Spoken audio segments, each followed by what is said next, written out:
Quiero compartir con usted mi opinión. Para los que tenemos un poquito más de años, cuando nos hablan de González Flores, tenemos unas referencias muy positivas sobre ese expresidente. Muchos jóvenes, si acaso, hoy saben de él o han escuchado de él porque así ha sido bautizado esa frustración, esa psicosis mental en que nos tenía este famoso puente de la Platina, que hoy se llama Alfredo González Flores. Sin embargo, hay una historia que demuestra que don Alfredo fue un hombre que en ocasiones le falló a la patria. No fue un hombre perfecto, se le reconocen algunos méritos, pero hay historiadores que han investigado su vida y tienen una percepción muy negativa de don Alfredo González Flores. Así que hay que coger las dos posiciones, compararlas y sacar nuestras propias conclusiones, porque en ocasiones queremos gobernantes que sean perfectos cuando son tan humanos como usted o como yo. Esa es mi opinión.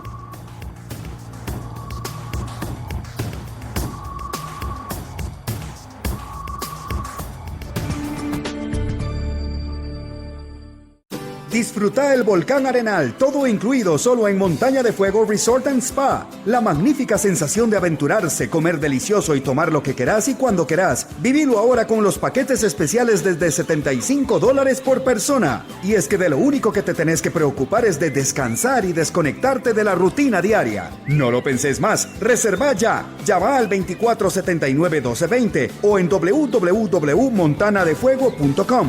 Pregunta por las super promociones de temporada. Aplican restricciones. El proyecto de saneamiento y mejoramiento ambiental del área metropolitana continúa, iniciando la construcción de las redes secundarias del alcantarillado sanitario con las previstas a los hogares y establecimientos.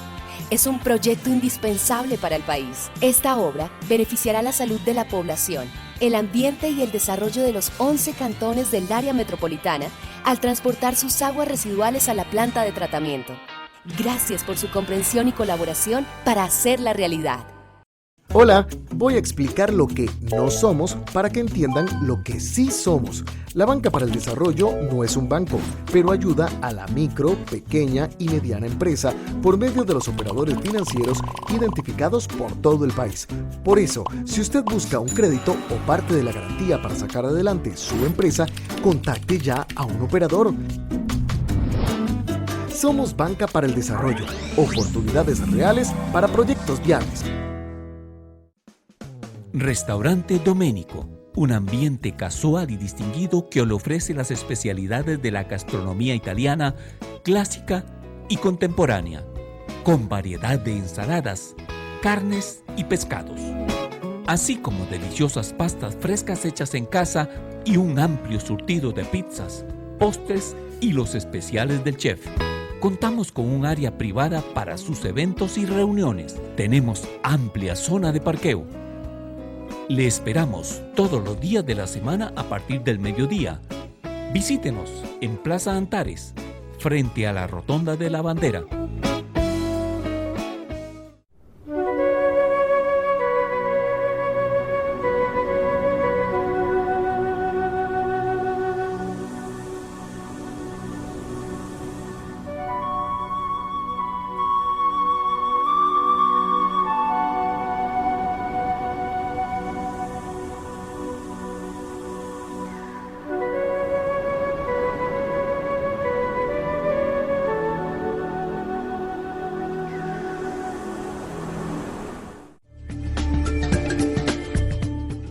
Les decía en la presentación, en mi opinión, que el nombre del expresidente Alfredo González Flores hoy ha vuelto a ser muy pronunciado por el tema del puente de la Platina, que ojalá, por cierto, abandonemos ese nombre y le digamos el nombre con que ha sido bautizado.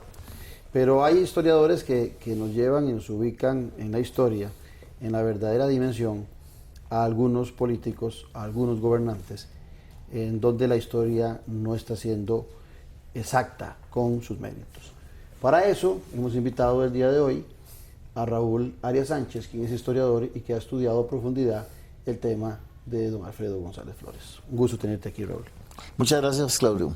Para mí también es un placer estar acá y poder compartir unos minutos con el público televidente. Brindemos por nosotros, por Alfredo González Flores, por el televidente y por Costa. Por una época. Por una época. Hablando de épocas, el artículo que vamos a comentar o lo que vamos a ampliar, por cierto, los invito, está en la última edición de Decisiones de la revista. Es un artículo súper interesante. Pero me gustaría seguir en la secuencia a lo que vos planteas del expresidente Alfredo González Flores. Y en ese marco, que nos comentaras, a los que estamos viendo el programa, cuál era el marco geopolítico en Centroamérica y cuál era la situación política particular en Costa Rica allá en el siglo XIX, cuando don Alfredo llega a ser presidente. Bueno, hay que recordar que a principios del siglo XX, ya en los primeros 20 años del siglo XX, el mundo entero pues se debatía entre una crisis económica muy severa, severísima en cuanto a las condiciones del hierro y el acero para producción industrial y militar en las grandes potencias europeas y en los Estados Unidos.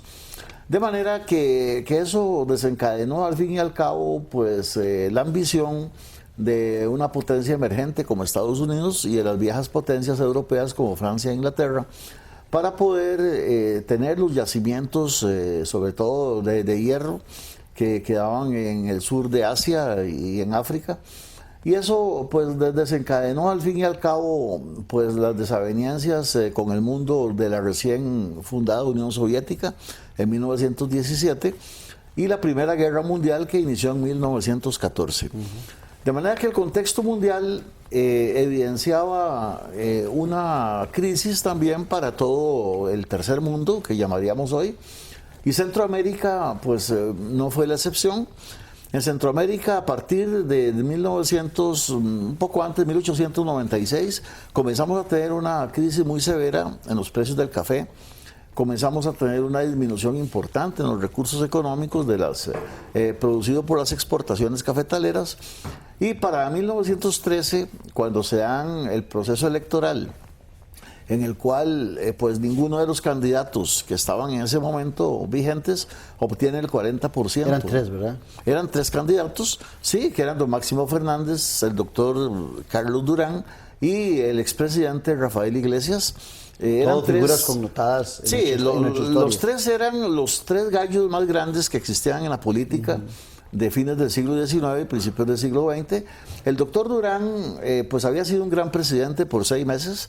Hay que recordar que a él le correspondió como presidente poder sobrellevar la crisis que se había dado en 1889, cuando se intentó por parte del gobierno de Bernardo Soto imponer a un candidato, el candidato de ellos, que era el liberal, y entonces pues los contrarios, con don Rafael Iglesias, en ese momento un joven político, pues se tiró a las calles con mucha gente para protestar por el favoritismo político, y entonces Bernardo Soto como presidente tuvo que renunciar a la presidencia, y ahí es donde el doctor Carlos Durán, que era el primer designado, subió al poder y en 6 meses hizo una obra social muy importante. Don Carlos Durán, hay que recordar que era un médico brillante, el primer médico cirujano costarricense, graduado en Inglaterra, en el Guy's Hospital Medical School, y el doctor Durán trajo ideas de Europa muy buenas y las puso en funcionamiento una vez que estuvo presidente. De manera que don Rafael Iglesias ya había sido presidente por 8 años también, hasta 1902, y por supuesto, pues don Máximo Fernández nunca fue presidente porque no quiso. Máximo Fernández era el político. La intentó 4 o 5 veces. Sí, 4 o 5 veces. Su partido, el Republicano Nacional, era el partido que él maduraba como candidato, y cuando ya estaba maduro, él vendía la candidatura. De manera que esa manera de ser... Pero lo de vender es cierto, o sea, literalmente. Literalmente es cierto. Él le ofrecía la candidatura al mejor postor, y entonces él renunciaba a ser candidato y el partido elegía a la persona pues que satisfacía sus inquietudes económica, llamémoslas. Era un negocio, podríamos llamarlo. Hoy hay algunos que lo hacen también, pero de otra forma. De otra forma. De manera que en 1913 se combinaron varios factores. La crisis mundial que repercutía muy severamente en Costa Rica y en Centroamérica, y también el hecho de que don Ricardo Jiménez, siendo presidente antes, entre 1910 y 1914, había instituido el voto directo. Es decir, antes del voto directo era un voto censitario al estilo de los Estados Unidos, donde el pueblo no votaba por un candidato, sino que votaba por un partido. De manera que el partido que tuviera más votos del pueblo elegía representantes, grandes electores, delegados, y esos delegados eran los que elegían al fin y al cabo al presidente de la República. Ahí había muchísimo de qué hablar y qué cortar, porque ahí es donde estos delegados pues obtenían grandes ventajas para poder elegir a los candidatos que ya de por sí habían tenido que conversar con los poderosos políticos y también en la parte económica de Costa Rica, y estaba como don Minor Kidd. Estaba el tema geopolítico también de la intención del canal, ¿verdad? Por supuesto, hay que recordar que el canal de Panamá fue inaugurado en 1914 y de hecho la intención de Estados Unidos era construir el canal en Nicaragua. Recordemos que ese era un viejo tema desde los tiempos en que fue uno de los factores de la guerra de 1856 y una de las razones de la firma del Tratado Cañas-Jerez en 1858.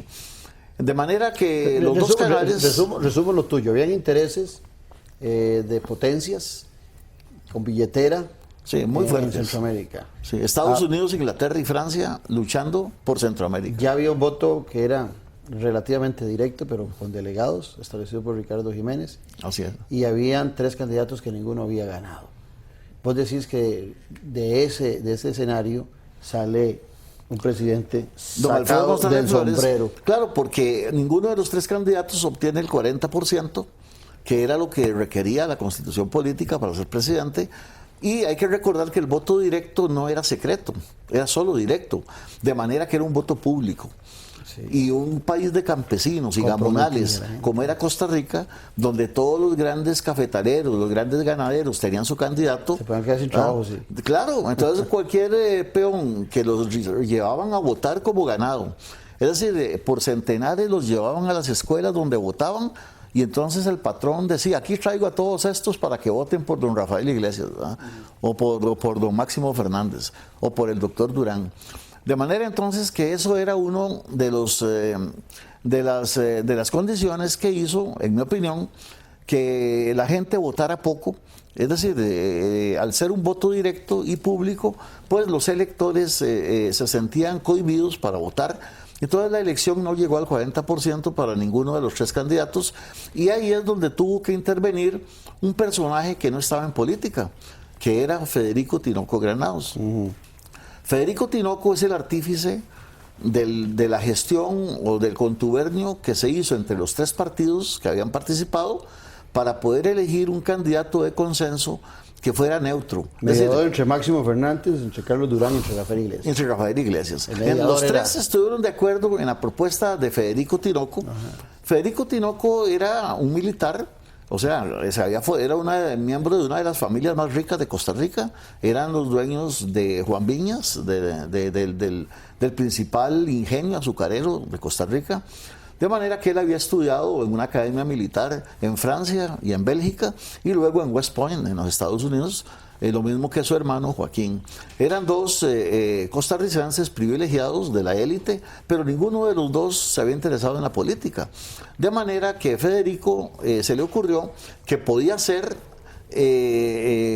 un candidato neutro que ya estuviera fungiendo como diputado, y él vio esa persona ideal en un diputado de Heredia, del Partido Republicano, que era prácticamente neutro porque no opinaba, era de los que se mantenían callados, votaban con la mayoría, nadie sabía exactamente cuál era su pensamiento, y ese fue... Ante la opinión pública de aquel tiempo no existía. No existía. Habían unos periódicos públicos muy interesantes que opinaban sobre política, pero la figura emergente de este futuro presidente nadie, ningún periódico lo mencionaba, porque prácticamente ni en la misma Heredia lo conocían exactamente, ¿verdad? Era en realidad un abogado de provincia y un hombre pues que tenía una mentalidad provinciana totalmente. Así que cuando don Federico Tinoco llega donde don Alfredo y le ofrece ser el presidente por consenso de los diputados, don Alfredo creyó que le estaban dando una broma.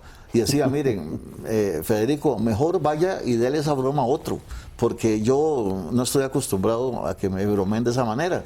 Y don Federico le dijo, no, Alfredo, es real, vos vas a ser electo presidente si estás de acuerdo. Ya el doctor Durán instruyó a sus diputados y don Rafael Iglesias y don Máximo también.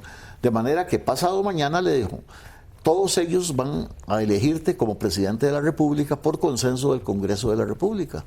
Y así ocurrió. Pero desde esa perspectiva, digamos, no llegaba con el voto ciudadano, pero llegaba muy empoderado, porque eran 3 figuras importantes que se comprometían a apoyarle.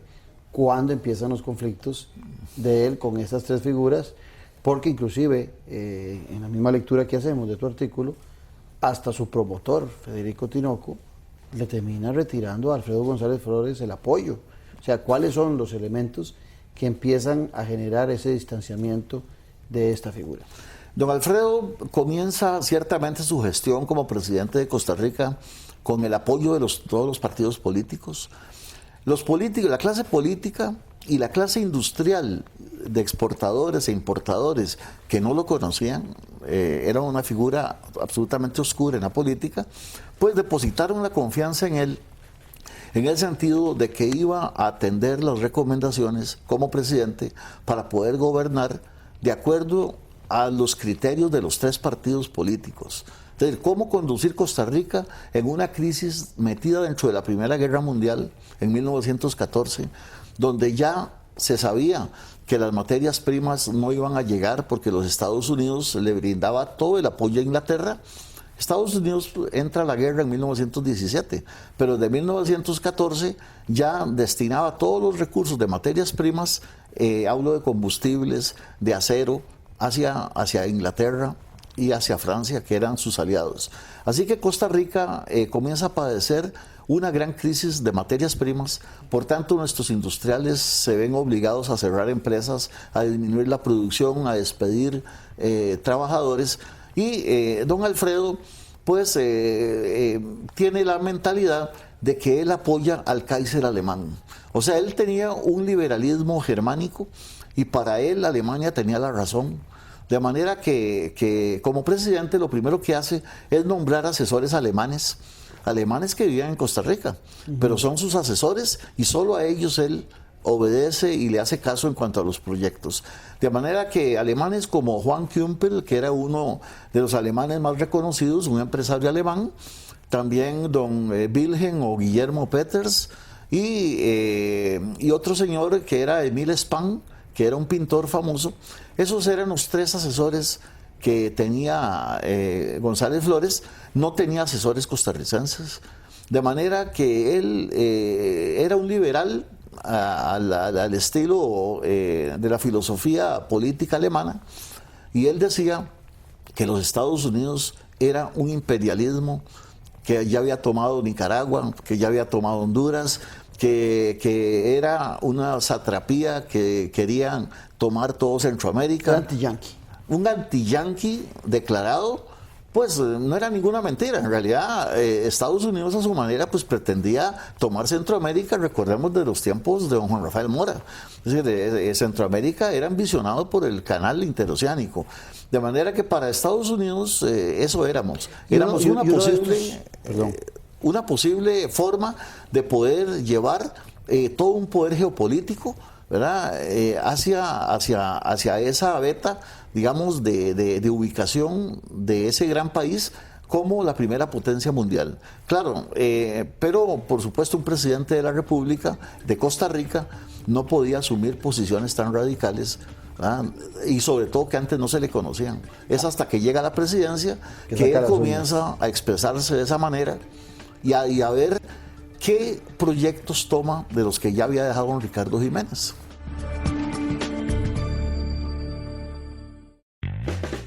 la mejor revista política del país. Decisiones. La revista que expone el análisis de la buena política. Adquirila en las librerías Lehman y en la recepción del Club Unión. O también llamando al 2273-1473. Valor 4.000 colones. Ingresa e inscribite en la versión digital revistadecisiones.com. Decisiones, la huella en la política. El proyecto de saneamiento y mejoramiento ambiental del área metropolitana continúa, iniciando la construcción de las redes secundarias del alcantarillado sanitario con las previstas a los hogares y establecimientos. Es un proyecto indispensable para el país. Esta obra beneficiará la salud de la población, el ambiente y el desarrollo de los 11 cantones del área metropolitana al transportar sus aguas residuales a la planta de tratamiento. Gracias por su comprensión y colaboración para hacerla realidad. Hola, voy a explicar lo que no somos para que entiendan lo que sí somos. La Banca para el Desarrollo no es un banco, pero ayuda a la micro, pequeña y mediana empresa por medio de los operadores financieros identificados por todo el país. Por eso, si usted busca un crédito o parte de la garantía para sacar adelante su empresa, contacte ya a un operador. Somos Banca para el Desarrollo, oportunidades reales para proyectos viables. Teleplus Digital, los mejores canales al mejor precio. Más de 50 canales por solo 10.500 colones al mes. Con Teleplus Digital podrá disfrutar de señal calidad digital, más tecnología y los mejores canales, con cobertura en toda el área metropolitana. Teléfono 2286-3344 o 905-1234567. Correo electrónico ventas@plus.cr. WhatsApp 6046-1086. Teleplus Digital, calidad impecable a un precio increíble. Café y palabras, porque la política sí importa. Escúchenos por 89.1 FM. Café y palabras. Charlas de café le involucran en el acontecer en el día a día de la sociopolítica nacional. Café y palabras, porque la política sí importa. Por 89.1 FM, La Superestación, un programa con aroma de café y con sabor a gente. Café y palabras. Pero en eso de los proyectos hay un proyecto por el que se le reconoce mucho en la actualidad a don Alfredo González Flores, y es por el tema del Banco Central, cuando él crea el Banco Internacional de Costa Rica, y que es como el bebé que luego va a ser el Banco Central. Esa es una de las primeras decisiones, y hay un alemán que lo orienta y le asesora en ese espacio, ¿verdad? Así es, Juan Kümpel. En realidad, el proyecto del Banco Internacional no era de él. Es decir, de suponer que don Alfredo fue el gestor intelectual del banco es un error. Fue don Ricardo Jiménez. El proyecto fue de don Ricardo Jiménez Oriamuno y no lo pudo llevar a la práctica porque no le alcanzó el tiempo. Pero claro, crear un banco central en los tiempos de don Ricardo Jiménez, en 1910 al 14, donde no había una guerra mundial todavía, donde las relaciones comerciales con Estados Unidos, con Europa, donde el café todavía mantenía un cierto nivel de estabilidad hacia la deuda política costarricense que ya existía, pues eran otras condiciones distintas a 1914, 1915 o 1916, donde la crisis se agudizó en Europa y Costa Rica no tenía ya productos de exportación ni de importación que pudieran sustentar nuestra economía. Así es que don Alfredo decide tomar el proyecto del Banco Internacional, basado un poco en lo que don Juan Rafael Mora había creado como el Banco Nacional de Costa Rica en 1858, y don Alfredo pues quiere que el Banco Central, en medio de una crisis mundial, pues pueda ser un ente emisor, un ente controlador de los créditos, que muy pronto se agotó la reserva de Costa Rica, la reserva de oro. De manera que, ¿de qué créditos estaba don Alfredo hablando? Es decir, si no teníamos recursos para alimentar la reserva porque las exportaciones e importaciones estaban paralizadas, entonces ¿de qué nos íbamos a alimentar para satisfacer los créditos que necesitaban nuestros empresarios, que necesitaban nuestros productores? Y entonces la cosa no paró ahí, sino que sus leyes llegaron incluso a poner impuestos a la exportación, a la importación, a la producción, y además un paquete de impuestos directos a los pobres y a los ricos en cuanto a los servicios básicos. Eso fue terrible, terrible, porque lo que determinó fue que don Alfredo quedó en medio de los pobres y en medio de los ricos. O sea, para los ricos era un expolio. Porque puso el de renta también, ¿verdad? Que es el otro de renta también, de pero el impuesto de renta perjudicó muchísimo sobre todo a la maltrecha economía, costarricense y a la clase económica de este país. De manera que para los ricos y los empresarios, Alfredo González Flores era un desconocido, ¿verdad? Que nadie entendía cómo había llegado a ser presidente, ¿verdad? Tomando medidas tan, no digamos antipopulares, sino antiproductivas de reactivación nacional. Y de manera que para los pobres, que en medio de la crisis, con un gran desempleo, con una gran crisis social, donde los empleados públicos se les rebajó el 75% del salario. Esos son los que tuvieron la suerte de mantener el empleo, porque destituyeron maestros, cerraron ministerios, es decir, hubo un gran recorte. Pues ya se queda así que el apoyo de Máximo Fernández, el apoyo ahí es de donde, Iglesias, claro, y sobre sin todo, locos, sin los ricos, sin los pobres. Y algo muy importante es que él tomó esas medidas sin consulta con los líderes políticos que lo habían nombrado. O sea, él solo consultaba con los alemanes asesores, pero se negaba a tomarle el parecer a Máximo Fernández, que era en última instancia quien lo había hecho diputado por Heredia, del Partido Republicano, y mucho menos le iba a consultar al doctor Durán. ¿El Parlamento de aquel momento Iglesias reaccionaba a esas actitudes? El Parlamento obviamente comenzó a tener, o sea, don Alfredo perdió todo el respaldo de los diputados que lo habían elegido, de manera que los diputados, pues solo un pequeño sector, que es el que hace que pueda pasar el proyecto del Banco Internacional, ¿verdad? Que él consideró una gran victoria, don Alfredo, porque ya el proyecto era un proyecto que estaba condenado a no pasar por las condiciones que hemos dicho. Un banco central, emisor y controlador de créditos y demás en un momento de crisis económica era como ponerle grilletes a la producción, ¿verdad? Y además todo el paquete de impuestos directos, él los hizo pasar por ese pequeño grupo de diputados que fueron su grupo asesor en la Asamblea Legislativa o en el Congreso, y a partir de ahí, pues don Alfredo comenzó a ganarse una gran enemistad. ¿Y su gabinete se le sostuvo, se le desintegró? No, el gabinete se le desintegró, solamente mantuvo un grupo muy pequeñito de gente incondicional, ¿verdad? Como don Manuel Castro Quesada, que era su ministro en Washington. Don Manuel Castro Quesada pues fue su brazo derecho, prácticamente el que siempre le manejó los negocios, no necesariamente proyectos políticos, sino negocios que entre los dos consideraban que podía dejarles grandes ganancias a los dos, ¿verdad? Como personas y no como políticos. De manera que eso hizo que don Alfredo se quedara solo. Los partidos políticos le retiraron su apoyo, el pueblo, las organizaciones cívicas de la época, ¿verdad? Como Arco, como el Centro Germinal, como la Escuela Normal. Grupos de izquierda esos. Sí, todo lo que era izquierda. Es decir, estamos hablando de don Omar Dengo, estamos hablando de Carmen Lira, de toda la gente que en 1913 había hecho el primer Día del Trabajador, ¿verdad? Por los mártires de Chicago. Pues eran agrupaciones de trabajadores, de artesanos, de zapateros. Todos ellos sentían el peso de un gobierno totalmente impopular, porque don Alfredo no era popular. Don Alfredo llegó a considerarse un enemigo de la clase trabajadora, al meterles impuestos de renta tan altos, impuestos descomunales y además el recortar todo el sector público de manera tan agresiva. Así que don Alfredo se quedó solo. Y él se cae, logra terminar 3 años, le falta sí, el último año. El último año de su gobierno. Pero ya esta crisis empieza ¿qué? En el segundo, en el tercero. Comienza en 1915. Fundamentalmente. Casi al año y pico. Sí, al año y pico. Él estuvo, digamos, de luna de miel con los partidos que lo nombraron, solamente menos de un año, digamos, un año a lo más. Pero ya al año, ya los proyectos él mismo los fue tergiversando, los fue cambiando, los fue sustituyendo por su propio diseño de gobierno.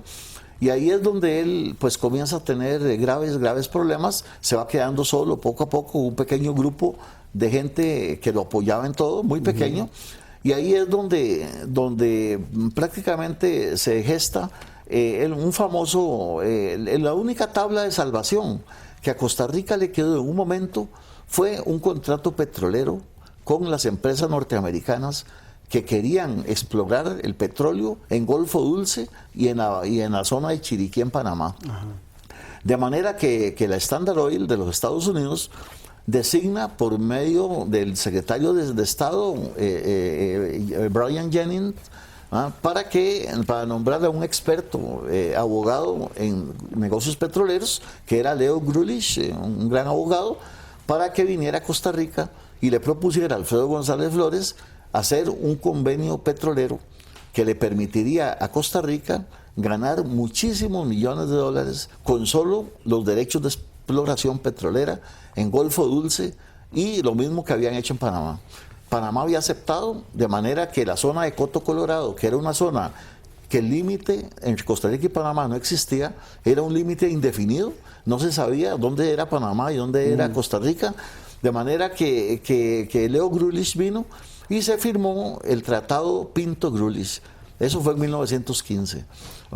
El Tratado Pinto-Grulich fue ratificado por el Congreso de la República y, repito, era la tabla de salvación para un proceso en crisis, que Costa Rica iba a recibir fondos directamente de las compañías, en este caso del Standard Oil y de otras asociadas en Estados Unidos, para poder salvar y paliar la enorme crisis económica que se estaba padeciendo. Sin embargo, para sorpresa de todo el mundo, un año después, menos de un año, en 1916, don Alfredo decide vetar el proyecto. Lo apoya primero y después lo veta. Primero él lo apoya, le dice a Leo Grulich, lo promueve e inclusive lo manda al Congreso, pero en 1916 él decide, en marzo de 1916 decide repudiarlo, y entonces, entonces veta el proyecto. No hay razones, o sea, él veta aduciendo razones de soberanía, de que a Costa Rica no le convenía ese proyecto, y entonces los diputados... Y no habían grupos que lo estuvieran presionando por la soberanía. No, para nada, pero habían dos, entonces el Congreso se dividió en dos grupos.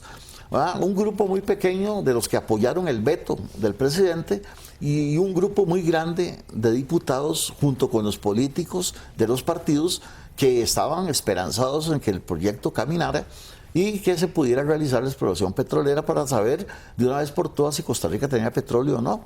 No se trataba de abrir pozos petroleros, se hablaba de hacer una exploración en la zona de Golfo Dulce. De manera que don Alfredo entonces veta el proyecto, el Tratado Pinto-Grulich se queda sin efecto, y a partir de ahí, eso fue en 1916, comenzó todo un proceso serio, donde ya el país estaba en una crisis tan grave, tan severa, que ya prácticamente no se le veían posibilidades de salir adelante de ninguna manera. La guerra recrudecía en Europa. En 1916, finales del 16, principios del 17, los Estados Unidos entra a la guerra en Europa, y entonces ahí es donde ya los propios políticos que habían electo a don Alfredo comienzan a pensar en una revolución, comienzan a pensar en una guerra civil. O sea, hay sectores que están dispuestos a empuñar las armas para derrocar al gobierno por la vía armada, y ahí es donde todos los políticos se ponen a pensar qué vamos a hacer. La gente se nos está muriendo de hambre, el pueblo está desesperado, no podemos dejar que nos lleve a una guerra civil, ¿verdad? Este señor, que como decía don Roberto Brenes Mesén, nunca estuvo preparado para gobernar. O sea, el gobierno le llegó sin haber hecho nada por ganárselo, se lo dieron en bandeja de plata, y él lo aceptó. Tinoco embarcó a la clase política. Y nunca. Entonces, los mismos políticos que habían escuchado a don Federico Tinoco lo llamaron a cuentas. Ajá. Y le dijeron: Federico, nosotros actuamos porque vos nos embarcaste, entonces vos nos tenés que sacar de esto. Entonces, don Federico les dijo: sí, tienen razón, yo como caballero tengo que reconocer que me equivoqué. Alfredo nos salió güero, ¿verdad? Y entonces Federico Tinoco va y entonces organiza ya a la parte militar. Él era el ministro de la guerra, de guerra y marina, porque Costa Rica tenía una fuerza militar importante. En algún momento tuvimos el ejército más grande de Centroamérica. El ejército más grande de Centroamérica. Teníamos 5 barcos de guerra. teníamos 35,000 soldados, teníamos una casta militar de generales, coroneles, todos los uniformados de Costa Rica eran gente educada en las escuelas militares más importantes del mundo. Inglaterra, Estados Unidos, Francia, toda esa rama de los Tinoco, todos eran militares. De manera que la clase política que había apoyado a Federico Tinoco lo siguieron apoyando más que nunca. Los industriales, que eran colegas industriales del ingenio azucarero, de ellos, de los Tinoco, también lo apoyaron porque lo conocían. Al único que no apoyaban era González Flores porque nadie sabía quién era. Y Tinoco lo saca. De manera que Tinoco decide darle el golpe de Estado incruento. Federico Tinoco nunca mandó una soldadesca para que lo sacaran de la casa presidencial, ni nada que se pareciera. Él mismo, solo, fue a la casa presidencial, al Castillo Azul, y le tocó la puerta. Así como lo había tocado para que fuera presidente. Sí, y le dijo al sirviente, le dijo, mire, dígale a Alfredo que aquí estoy yo esperando, que necesito hablar con él. Y le dice el sirviente, es que don Alfredo no se ha levantado, y además él tiene muchas cosas que hacer, venga después de mediodía. Y le dice, no señor, si usted no lo llama, yo voy a buscarlo. Y como el sirviente no lo hizo, él entró hasta la habitación de don Alfredo y le dijo, Alfredo, la situación... Lo sacó como Zelaya, en pijamas. En pijamas, le dijo, solo te comunico que ya no sos presidente. La clase política, el pueblo y yo te estamos relevando. De manera que don Alfredo se apuró a vestirse y ya fue una revolución dentro del Castillo Azul. Y Alfredo hizo algunas consultas y efectivamente nadie le quería hablar, entonces sí buscó a los líderes de los partidos políticos para ver que lo apoyaban, y entonces como ninguno lo apoyó, ni siquiera lo recibieron, entonces él recurrió a la legación americana, a la embajada de Estados Unidos, y dijo que su vida estaba en peligro, que cada minuto que pasaba, si no le daban un salvoconducto, él podía ser asesinado en cualquier momento. Y entonces el embajador de Estados Unidos, tratándose de ser el presidente de Costa Rica, y aunque él se había manifestado antinorteamericano, antiimperialista y progermánico y pro-Kaiser alemán y todo eso, pues le dieron un salvoconducto que no ocupó. Porque al fin y al cabo, ese mismo día alistó las valijas, agarró el tren del cual nadie lo despidió, nadie disparó un tiro por él, nadie salió en defensa de don Alfredo. Una pancarta, no te vayas. Nada, no hubo pancartas, no hubo pueblo que lo apoyara, y entonces él se fue a la estación del ferrocarril Atlántico, esperó tranquilamente con sus valijas el tren, se fue para Limón, de ahí tomó uno de los barcos de la compañía bananera que iba para Nueva York, se fue para Nueva York exilado, autoexilado, y al día siguiente se supo que se había ido él del país. Disfruta el volcán Arenal, todo incluido solo en Montaña de Fuego Resort and Spa. La magnífica sensación de aventurarse, comer delicioso y tomar lo que querás y cuando querás. Vivilo ahora con los paquetes especiales desde $75 por persona. Y es que de lo único que te tenés que preocupar es de descansar y desconectarte de la rutina diaria. No lo penses más, reserva ya. Llama al 2479-1220 o en www.montanadefuego.com. Pregunta por las super promociones de temporada. Aplican restricciones. Café y palabras, porque la política sí importa. Escúchenos por 89.1 FM. Café y palabras. Charlas de café le involucran en el acontecer en el día a día de la sociopolítica nacional. Café y palabras, porque la política sí importa. Por 89.1 FM, La Superestación. Un programa con aroma de café y con sabor a gente. Café y palabras.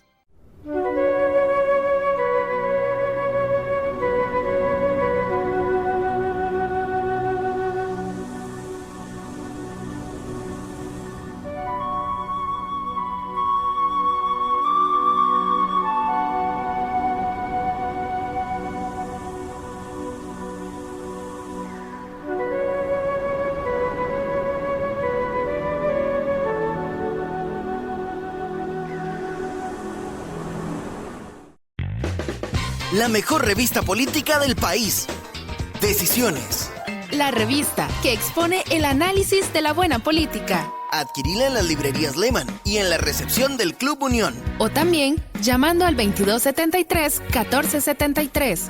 Valor 4,000 colones. Ingresa e inscribite en la versión digital revistadecisiones.com. Decisiones, la huella en la política.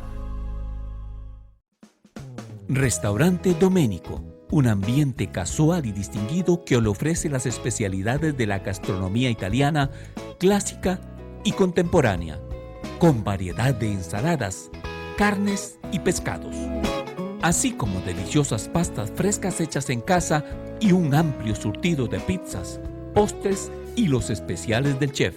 Contamos con un área privada para sus eventos y reuniones. Tenemos amplia zona de parqueo. Le esperamos todos los días de la semana a partir del mediodía. Visítenos en Plaza Antares, frente a la Rotonda de la Bandera.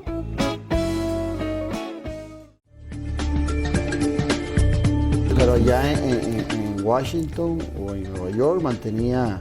En Washington estaba, aliado de él, claro, ¿verdad? estaba su aparato político. O sea, don Manuel Castro Quesada era su ministro y Manuel Castro Quesada estaba en Estados Unidos. Ese mismo que nos hablaste antes, que eran socios en negocios. Eran socios en negocios. Manuel Castro Quesada tenía una gran influencia y muchos proyectos privados, de manera que cuando don Alfredo se lo encuentra allá en Nueva York, pues los dos, don Alfredo se queda viviendo... A este no lo relevaron de sus funciones. No, sí, lo relevan. También. Lo relevan, pero para don Alfredo él seguía siendo su ministro. Okay. O sea, para don Alfredo el golpe de Estado no significaba que su personal, o sea, para él seguían siendo... Sería un gabinete a la sombra. Un gabinete a la sombra, ¿verdad? Okay. Claro, aquí en Costa Rica, pues nadie se enteró de que él se fue, ¿verdad? Nadie lo amenazó, nadie lo persiguió, se fue simplemente porque así eran los golpes de Estado de Costa Rica, ¿verdad? En realidad, eso no era algo extraordinario.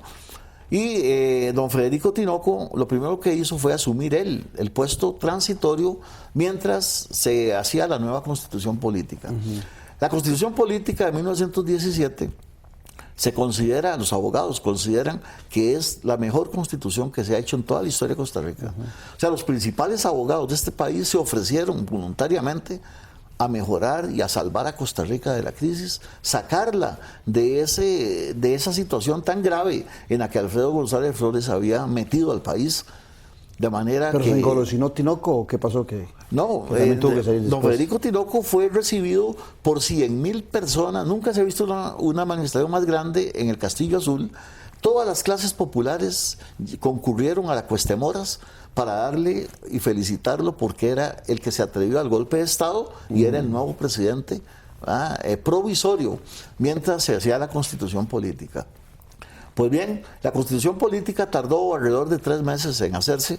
Fue una constitución brillante, la mejor que se ha hecho. Los mejores abogados de Costa Rica participaron. De manera que la constitución política pues hizo que las condiciones, los mismos partidos políticos que habían elegido a González Flores decidieron que Federico Tinoco pues debería seguir en el puesto de presidente. No había un candidato mejor. O sea, ningún civil iba a sustituir, digamos, el mando que él tenía, ¿verdad? Ya como militar, como exministro de la Marina y de la Guerra, de la Defensa. De manera que Federico Tinoco nombra a su hermano, también militar como él, como ministro de guerra, y entonces comienza un gobierno apoyado por todo el pueblo. O sea, fue felicidad lo que hubo en Costa Rica, hasta fuegos artificiales se dieron, y en fin, todo el mundo pensó que la situación iba a cambiar. Por supuesto, eso era un espejismo, porque la crisis en Europa se agudizaba, la guerra entraba en su fase más cruda. Costa Rica, no por cambiar de presidente, iba a recibir materias primas, nada iba a cambiar. O sea, la situación era muy grave. Federico Tinoco siempre se opuso a las compañías petroleras. Eso es muy importante decirlo.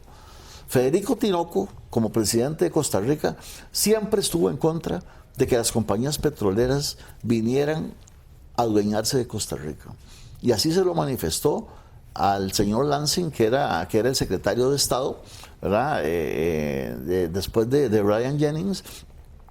Y entonces el país igual se quedó en una situación de una crisis severísima donde nada había cambiado, solo el presidente. Y el presidente González Flores matrafulando con Castro en Washington. Pero González Flores vivía en el Waldorf Astoria. O sea, el hotel más caro de Nueva York era la casa de González Flores. Él vivía ahí. Entonces, un hombre que era un abogado de clase media, de Heredia, y que a los 2 años de ser presidente tiene que dejar su gobierno, ¿con qué dinero estaba viviendo en el hotel más caro de Nueva York? Es decir, sin embargo, él tomaba el Waldorf Astoria y desde ahí él mandaba los mensajes al New York Herald. El Heraldo de Nueva York fue el periódico que reproducía todos los artículos que él le mandaba, diciendo por qué lo habían derrocado, por ser patriota, por ser soberano, porque Lincoln Valentine, decía él, Lincoln Valentine era el presidente del Standard Oil, de manera que él decía que Lincoln Valentine había comprado a todos los políticos de Costa Rica. O sea que desde el doctor Durán, pasando por Máximo Fernández, Rafael Iglesias, partiendo de aquel contrato petrolero que claro, de Pinto Grulich, que Flores aprobó y después vetó. Así es. Entonces todos los que no habían estado de acuerdo con el veto habían estado, según él, comprados con los dineros de la compañía petrolera, del Standard Oil, y entonces prácticamente en Costa Rica no quedó títere con cabeza. Todo el mundo era culpable. Todo en el Heraldo de Nueva York, todos eran corruptos según Flores. Todos los políticos y los militares y los industriales, todos los que estaban y que permitieron su derrocamiento, decía él, fueron comprados con dineros de la Standard Oil, de manera que Valentine había comprado todas las conciencias de Costa Rica, pero según él. En el artículo vos decís también que él pide su coima, pide González Flores pide... Bueno, eso no se sabía hasta después. En realidad el único que percibió claramente lo que estaba pasando era Roberto Brenes Messen. Roberto Brenes Messen era un gran intelectual, era un científico, un gran intelectual, un gran escritor. Y embajador en Washington. Actualmente lo reconocemos así, ¿verdad? Nadie duda de la capacidad de don Roberto Brenes Messen. Es uno de los personajes de nuestra historia, ¿verdad?, más matriculados con la parte cultural, intelectual de Costa Rica. De manera que él fue ministro en Washington de González Flores. O sea, era el ministro de negocios en Washington. De manera que cuando don Roberto se entera, porque intercepta documentos que le tenían que llegar directamente al Departamento de Estado, al Lansing, digamos, al secretario de Estado, y entonces él los intercepta y se da cuenta de que don Alfredo está proponiendo negocios con las compañías petroleras con el aval del Departamento de Estado de Estados Unidos. El veto. Y entonces él dice que habían 2 razones para poder hacer el veto del Tratado Pinto Grulich, ¿verdad?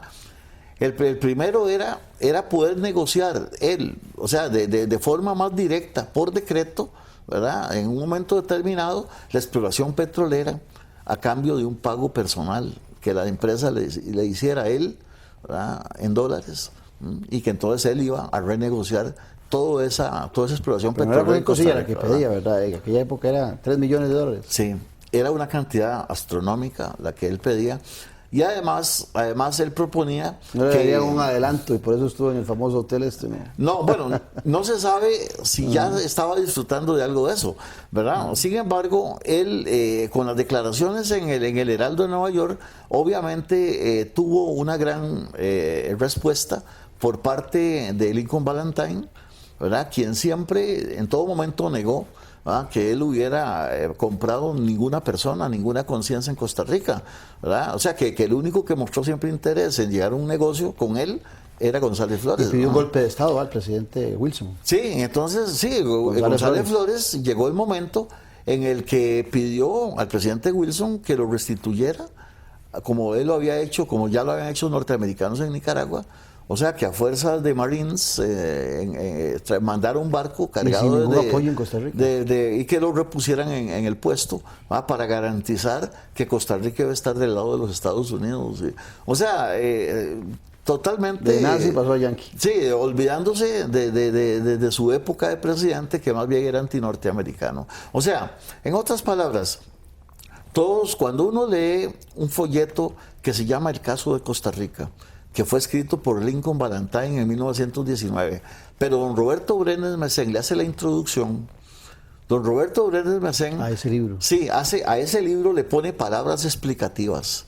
Es lo primero que uno se encuentra, es un libro olvidado, un libro que no se encuentra en ninguna parte, ¿verdad? Yo tengo un ejemplar, por casualidad, lo mismo que un libro de Federico Tinoco, publicado en Francia, que se llama Páginas de ayer.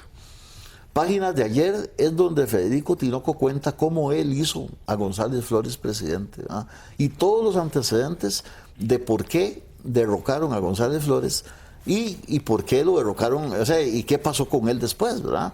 Es decir, qué fue lo que ocurrió para que él mismo tuviera que irse del país derrocado, igual que González Flores. Sin embargo, estos dos libros son libros que no se encuentran en ninguna parte, y curiosamente los colegas míos historiadores que han escrito sobre González Flores y lo ponen en el altar de los santos políticos de este país, se olvidan o parece que nunca consultaron esos dos libros. O sea, porque solamente se quedan en un nivel de investigación que yo llamo de snorkel. O sea, un nivel de investigación donde solo está la superficie del mar.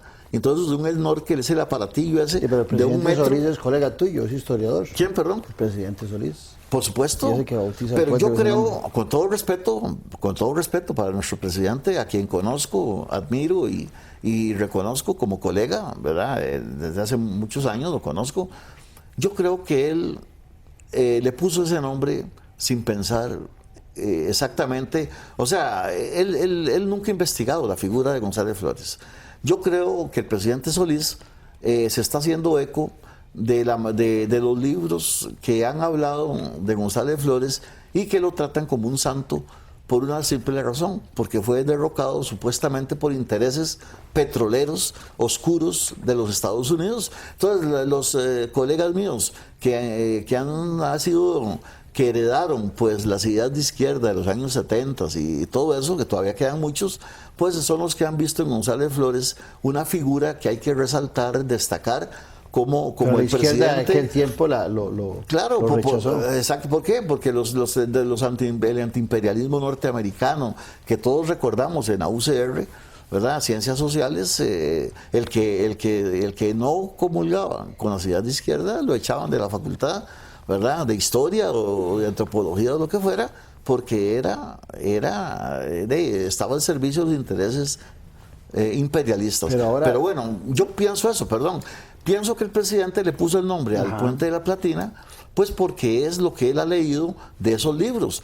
Pero pareciera que el presidente no conoce un libro que se llama Las Presidencias del Castillo Azul, de Jesús Manuel Fernández. Jesús Manuel Fernández es un historiador que no ha destacado mucho como historiador, pero ha publicado cosas muy importantes y escribió un libro que está en las librerías, que se llama Las Presidencias del Castillo Azul. Cuando alguien lee ese libro, se encuentra las barbaridades, los negocios oscuros, lo que González Flores pretendía de ganar en lo personal, y sin embargo, ese libro nadie lo lee, y los otros dos que yo mencioné aquí son simplemente desconocidos. Todos los autores que han escrito sobre González Flores y han apoyado nuestra historia oficial del gran presidente, del gran patriota, usted ve la bibliografía y en ninguna parte aparecen los libros que yo estoy citando, ¿verdad? Porque pareciera que no les interesa, ¿verdad? Uno de esos, don Roberto Brenes Messen, lo trata a González Flores como el traidor más grande de la historia del país. Inclusive imagínese usted que dice don Roberto Brenes Messen, dice, don Alfredo no era digno de gobernar aquel hombre incapaz que tan mal rodeado estaba. Dice, estrechez de horizontes del gamonal de provincia erigido en hombre público por el azar de reñidas ambiciones y menguados políticos, dice él. Dice finalmente, a don Alfredo no le suponíamos ruindad bastante para empalar en mástil de infamia la honra de su patria. Vea usted qué grave lo que dice don Roberto Brenes Mesén de don Alfredo González Flores, ¿verdad? No le suponíamos ruindad bastante para empalar en mástil de infamia la honra de su patria. Cerremos con eso. Ahí lo dice todo. Muchas gracias, Raúl. Con mucho gusto. Ha Muchas sido un gracias gusto por oírte. invitarme. Yo creo que el televidente lo ha disfrutado muchísimo, ha encontrado muy sabroso y sobre todo en la revista Decisiones que pueden adquirir en la librería Lehmann en la 4ª edición. Ahí viene la bibliografía porque el artículo tuyo está sustentado en bibliografía histórica. Agradecerles y esperarlos en 8 días aquí con la política con P mayúscula. Un abrazo a la distancia. Dios los bendiga.